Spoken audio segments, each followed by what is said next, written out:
whether we like it or not, sooner or later, all those things that we collected all those years are going to end up in a dumpster. Most likely, they're going to end up in a dumpster by our kids because, they've done passed on, moved on, checked out, punched out, gone on to greener pastures. And our kids are going to come along and sift through the drawers and the cabinets and the closets and, try to figure out what to keep, what not to keep. Hold on to it for another year, maybe not. Dad's been gone 14 years and still going through a lot of stuff. And I had the pleasure this morning of stumbling up on some documents. I knew Dad wrote, and he used to write me 35 years ago when I was in kind of a dark place. My soul wasn't in a dark place, but my body was. And it was job related, so it is what it is. And those words that he wrote to me were almost like philosophy, spiritual. Oddly enough, Dad was worked in a rock quarry, but very connected to the earth. He was doing organic gardening before most people could spell organic. All about the earth, all about the trees, the soil. But I don't think I internalized the depth of that. And my mother's a writer, but she's more of like a storyteller. And people get enjoyment out of her writings, but they're not deep and twisted to the earth like a root. So I think I do get that from my father, that's where it came from, but I don't remember that as a kid. Like, hey, look what I wrote, son, and oh yeah, when I grow up, I didn't know that part. So today I found several things in a drawer. Really hit me. Not in a bad way, not in a bad way at all, but I want to share those. And probably what I'm going to end up doing is I'm going to do 3 different little videos, and I've got 3 different documents to read. So anyway, and it's hilarious what he wrote them on. Just a piece of paper. This was on the back of a funeral, like a funeral card you get. And this one here was from the quarry that he worked at. It is a daily drill report, and he just cranked this out. So let's start off with the first one. When there are questions to be feared and eyes to be avoided and subjects that must not be touched, then the bloom of life is gone. Put off that day as long as possible.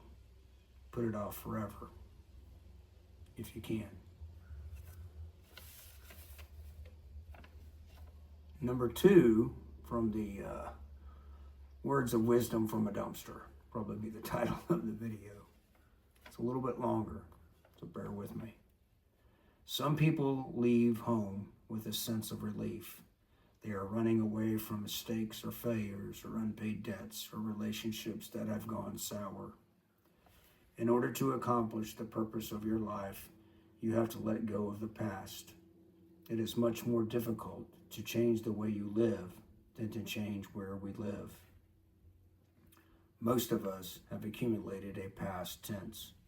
We have memories both pleasant and painful. We have regrets for things done and things left undone. Learn from the past and be grateful for it. One of the most essential elements of our attitude towards the past is to find something there for which we can be grateful. But beyond that, we need to let go of the past. The past is a good place to visit occasionally, but a bad place to live.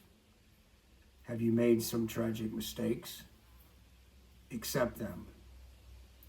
Repent of them.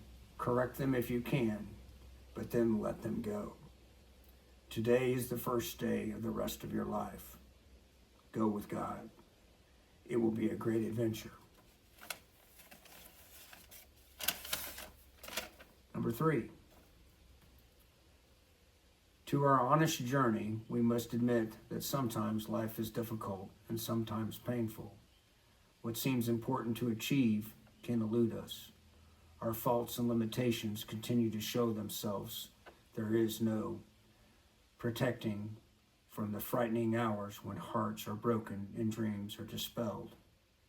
These times call for a special kind of strength, a special virtue that determines how we will respond.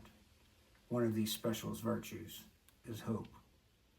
Hope is the firm conviction that there is something more, that things can be better.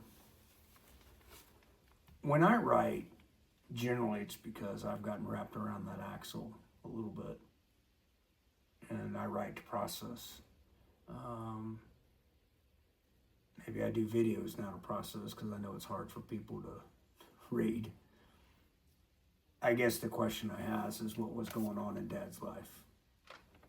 I don't know. You know, I can vision him sitting in his heavy equipment in the quarry by himself, 2 o'clock in the morning. He worked a lot of shifts. And he just writes this, you know, where he talks about hope, talks about mistakes, talks about running from the past. You know, I don't know where his head was at. I don't know what brought all that on. But the point of the video, one, is to share these written words, which I think there is value in that. And hopefully you can replay it and listen to what the old rock quarry man had to say.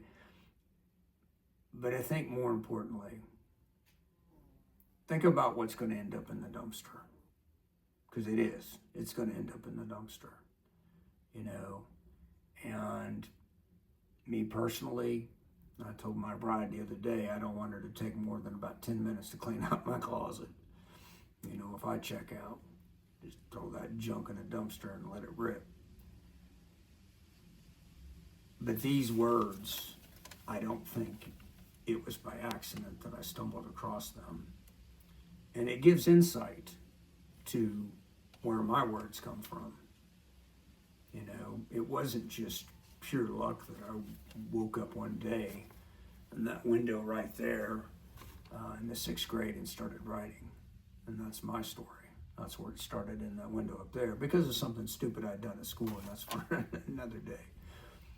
But maybe the video is for us to look at this and think about what you're going to end up putting in the dumpster. And this was good stuff. And luckily me, I happened just to open up an envelope and look at it and go, crap. So with that being said, I thoroughly hope you guys enjoy our 3-part series of dumpster videos. And clean out your junk. Clean it out.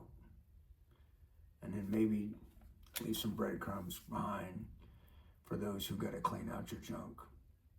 So I'm fixing to hit the big red button, if I can talk. And I'm going to get out of this thing, so I'm fixing to fill it up. Y'all have a great day. Oh yeah, who am I today? This is not a hard task. Not for me. If somebody's going to go through my father's junk, it needs to be me. So there's some ups and downs. It's kind of like riding on a roller coaster. So to be honest, I feel honored and blessed to be doing this. And clearly, he threw me some breadcrumbs. I don't think it was an accident that I stumbled up on that envelope and pulled this stuff out, and I found some other stuff.